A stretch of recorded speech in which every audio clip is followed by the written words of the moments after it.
నేను మొదటి నుంచి కూడా ఫోన్ ట్యాపింగ్ విషయంలో అన్ని విషయాలు చెప్తూ వస్తున్నాను. నేను అందరికంటే ముందు ఆరోపణ కూడా చేసిన నేను ఇది హైదరాబాద్ కేంద్రంగా జరిగింది, సిరిసిల్ల కేంద్రంగా జరిగింది. ప్రణీత్ రావు అనే వ్యక్తి ద్వారా సిరిసిల్ల కేంద్రంగా ఈ ఫోన్ ట్యాపింగ్ జరిగింది.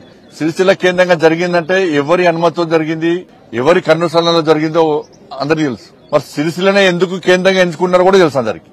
కాబట్టి దీని మీద విచారణ జరపాలి. ఇవాళ ప్రభాకర్ రావు అనే వ్యక్తి అనేక కుటుంబాలను నాశనం చేశాడు. అనేక మంది మాలాంటి కార్యకర్తలు ఉసురు పోసుకున్నటువంటి మూర్ఖుడు ప్రభాకర్ రావు అంటాడు. ఈ ప్రభుత్వం రాచమర్యాలతో చేస్తున్నది. ఈ ప్రభుత్వం ఏర్పడిన తర్వాతనే ఆయన ఇక్కడి నుంచి వారిపోయాడు. ఈ ప్రభుత్వం కాంగ్రెస్ పార్టీ ప్రభుత్వం ఏర్పడిన తర్వాతనే ఫోన్ ట్యాపింగ్ నిందితులు అందరూ తప్పించుకునే ప్రయత్నం చేశారు. అమెరికా ఎప్పుడు వారిపోయాడు? కాంగ్రెస్ పార్టీ ప్రభుత్వం ఏర్పడిన తర్వాత. ఇలా కూడా కోర్టుకు పోయాడు, కోర్టు నుంచి ఉత్తర్వులు తీసుకొచ్చాడు, రాచమర్యాలతో చెప్పి ఉత్తర్వులు తీసుకున్నాడు. కోర్టును గౌరవించాల్సిన బాధ్యత మనకు ఉంది కాబట్టి దానికి అనుగుణంగా తప్పించుకునే ప్రయత్నం చేస్తా ఉన్నాడు. ప్రభాకర్ రావు గాని రాధాకిషన్ రావు అనే వ్యక్తులు గాని వీళ్ళిద్దరూ అనేక మంది ఇతర పార్టీలకు సంబంధించిన కార్యకర్తలు ఉసురు పోసుకున్న వ్యక్తులు వీళ్ళు. ఇవాళ ఇతర పార్టీ నాయకుల ఫోన్ ట్యాపింగ్ కాదు, బీఆర్ఎస్ పార్టీ నాయకుల ఫోన్ ట్యాపింగ్ కూడా చేశారు. భార్య భర్తలింటే ఫోన్ వినడమే, కొడుకు తల్లింటే ఫోన్ వినడమే, జడ్జిల ఫోన్లు కూడా ఫోన్ ట్యాప్ చేశారు. జడ్జిలకు కూడా కాబట్టి జడ్జిలకు కూడా ఫోన్ ట్యాప్ చేశారు. కాబట్టి దీన్ని సీబీఐకి ఇవ్వాల్సిన బాధ్యత రాష్ట్ర ప్రభుత్వం మీద ఉంది. ఇదే ముఖ్యమంత్రి గారు ఎన్నికల సమయంలో అనేక సందర్భాల్లో సీబీఐ విచారణ జరపాలని ముఖ్యమంత్రి గారు కోరారు, రేవంత్ రెడ్డి గారు కోరారు. మరి వాళ్ళు ముఖ్యమంత్రి అయ్యారు. ఫోన్ ట్యాప్ విషయంలో విచారణ తూతూ మంత్రంగా సాగుతున్నది. వాళ్ళు కేవలం అధికారులకే పరిమితం చేయకండి. ఇవాళ వాళ్ళ వాంగ్మూలంలో ఏం చెప్పారు? పెద్ద ఆయన చెప్తే మేము ఫోన్ ట్యాపింగ్ చేస్తామన్నారు. పెద్ద ఆయన ఎవరు? పెద్ద ఆయన కల్వకుంట్ల చంద్రశేఖర్ రావు అని చెప్పి క్లియర్ గా దానిలో వాంగ్మూలంలో స్టేట్మెంట్ లో రికార్డ్ అయి ఉన్నది ఆల్రెడీ. మరి స్టేట్మెంట్ లో భుజంగరావు రాధాకృష్ణారావు ఎవరో వాళ్ళిద్దరు స్టేట్మెంట్ ఇచ్చినప్పుడు రాధాకిషన్ రావు స్టేట్మెంట్ లో పెద్ద ఆయనే కేసీఆర్ చెప్తే మేము ఫోన్ ట్యాపింగ్ చేస్తామని చెప్పి ఆయన స్టేట్మెంట్ ఇచ్చినప్పుడు నోటీస్ ఎవరికి ఇవ్వాలి? కేసీఆర్ కు నోటీస్ ఇవ్వాలి. సిరిసిల్ల ఎవరి కేంద్రంగా జరిగింది? కేసీఆర్ కొడుకు కేంద్రంగా జరిగింది. మరి వాళ్ళిద్దరికి ఎందుకు నోటీసులు లేరు అంటే ప్రభుత్వం వాళ్ళని కాపాడే ప్రయత్నం చేస్తున్నది. లోపాయికార ఒప్పందం కాంగ్రెస్ కును బీఆర్ఎస్ కు లోపాయికార ఒప్పందం. వాళ్ళ క్లియర్ గా రాధాకిషన్ రావు వ్యక్తి స్టేట్మెంట్ ఇచ్చినప్పుడు ఇప్పుడు అదే అధికారుల వంగుల్లో మా బండి సంజయ్ ఫోన్ ట్యాపింగ్ చేసినాము, ఫలానా వ్యక్తులది ఫోన్ ట్యాపింగ్ చేస్తామని చెప్పినప్పుడు మాకు నోటీస్ ఇచ్చినప్పుడు దీనికి కారకులైనటువంటి వ్యక్తులు కేసీఆర్ అని చెప్పినప్పుడు కేసీఆర్ కు ప్రభుత్వం నోటీస్ చేయడానికి ఎందుకు వెనుకడుగు చేస్తున్నది? సిరిసిల్ల కేంద్రంగా ఫోన్ ట్యాపింగ్ చేసినప్పుడు కేసీఆర్ కొడుకు నోటీస్ ఇవ్వడానికి ఎందుకు వెనుకడుగు చేస్తున్నది? మీ ఇద్దరి మధ్య ఉన్న రహస్య ఒప్పందం ఏంది?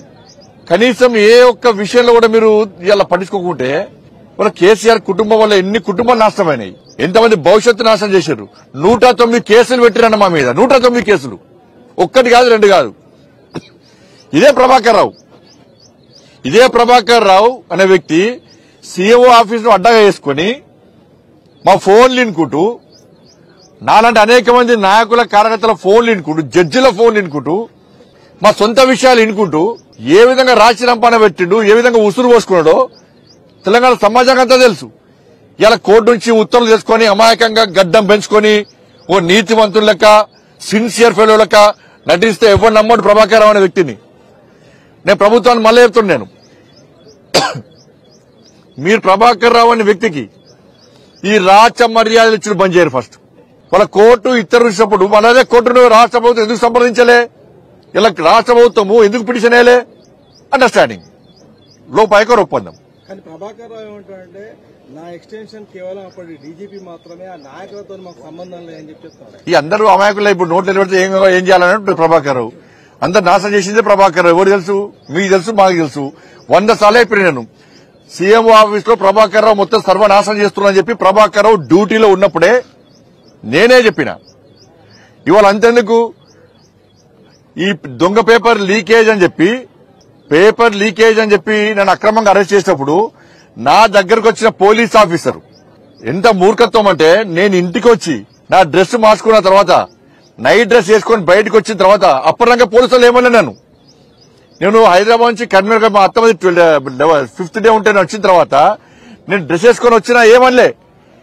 అప్పటిదాకా పోలీసులు నాతో ఉన్నారు.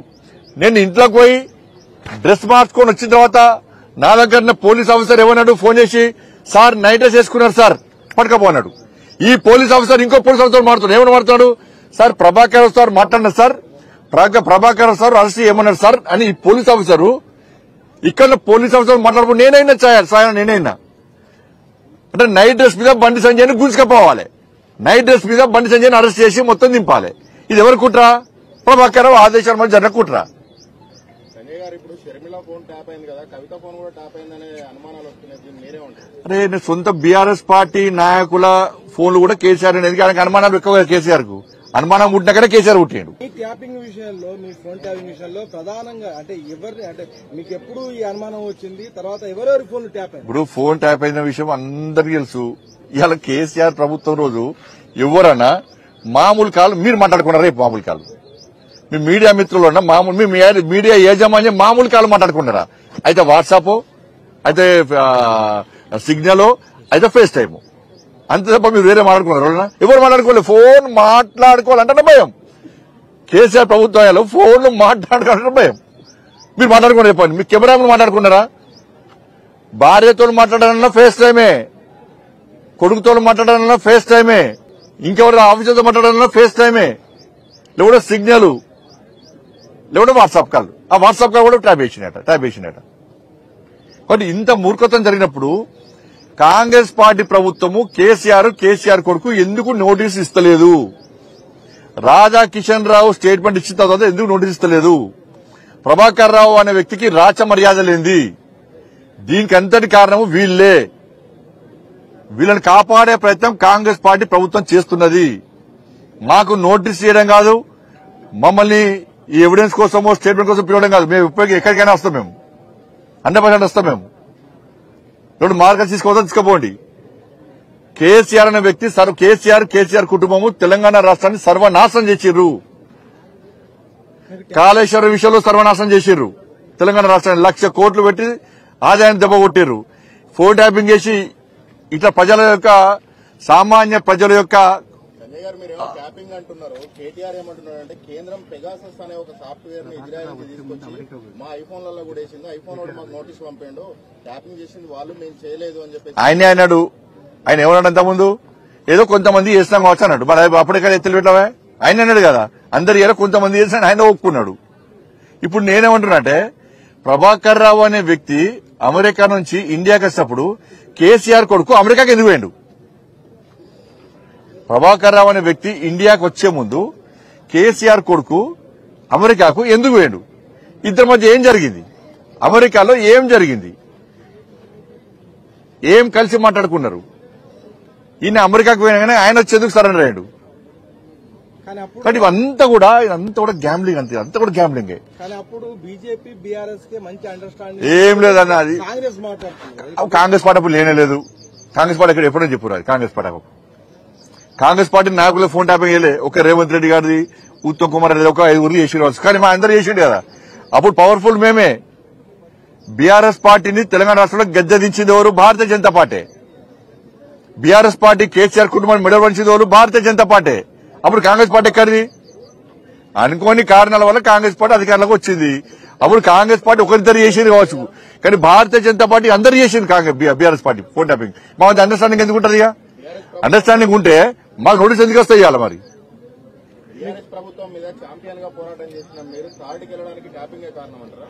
ఫోన్ ట్యాపింగ్ కారణం మా కారణాలు రకరకాల కారణాలు ఉన్నాయి. బీజేపీ నాయకులు ఫోన్ ట్యాపింగ్ చేసినప్పుడు మీరే సిబిఐ తోటి విచారణ చేయించుకోవచ్చు. సిబిఐ విచారణ డైరెక్ట్ చేయరాదు కదా, రాష్ట్ర ప్రభుత్వం కోరాలి. అయితే కోర్టు ఆదేశాలు ఇవ్వాలి. అట్లా సిబిఐ డైరెక్ట్ ఆదేశాలు గింజం ఎందుకుంటే ఎప్పుడో గుంజుకోపోదు. ఈ ప్రభాకర్ రాచ మరి గల్లబట్టి గుంజుకోపోదు. ఇప్పటికీ ప్రభాకర్ గుంజుకోపోదు, కేసీఆర్ కుటుంబం గల్లబట్టి గుంజుకోపోదు. ఇప్పటికే గీత రాజపడి అది సమయం మేమేమన్నా